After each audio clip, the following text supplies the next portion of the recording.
There are a number of subjects we study in which we encounter formulas. Sometimes we encounter formulas in mathematics.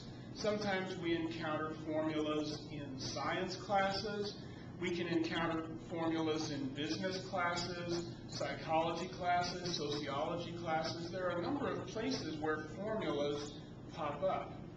For example, in, say, a geometry class, perhaps you took geometry at some point in your former math life, and you remember the formula to find the area of a rectangle.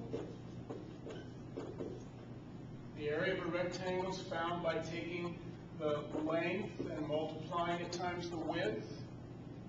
Or perhaps you remember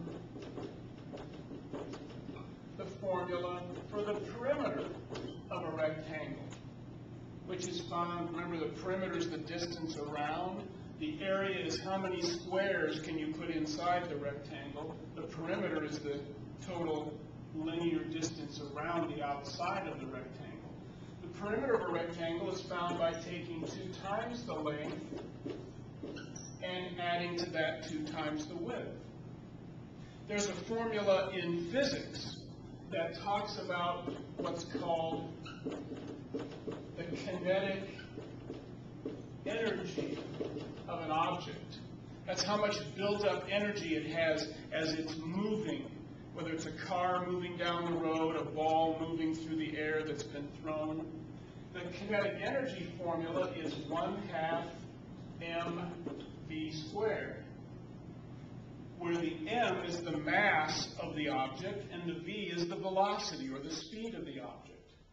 In business, there's a formula to find what's called the simple interest.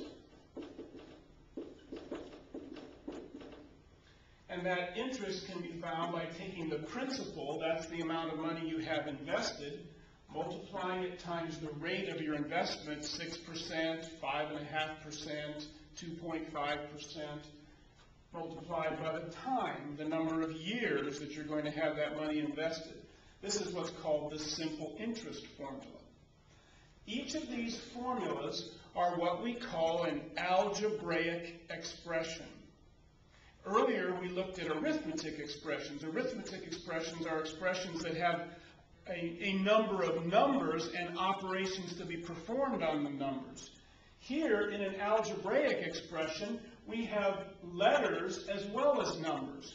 And the letters represent some concept. Here, the letter L represents the length of the perimeter. Here, the letter M represents the mass of the object that's moving. Here, the letter R represents the interest rate at which our money has been invested.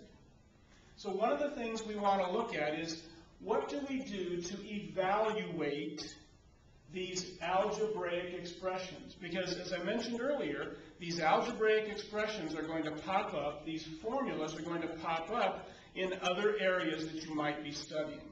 So one of the first things we want to learn to do with these algebraic expressions is, how do we evaluate them? How do we figure them out when somebody tells us what to put in place of the letters?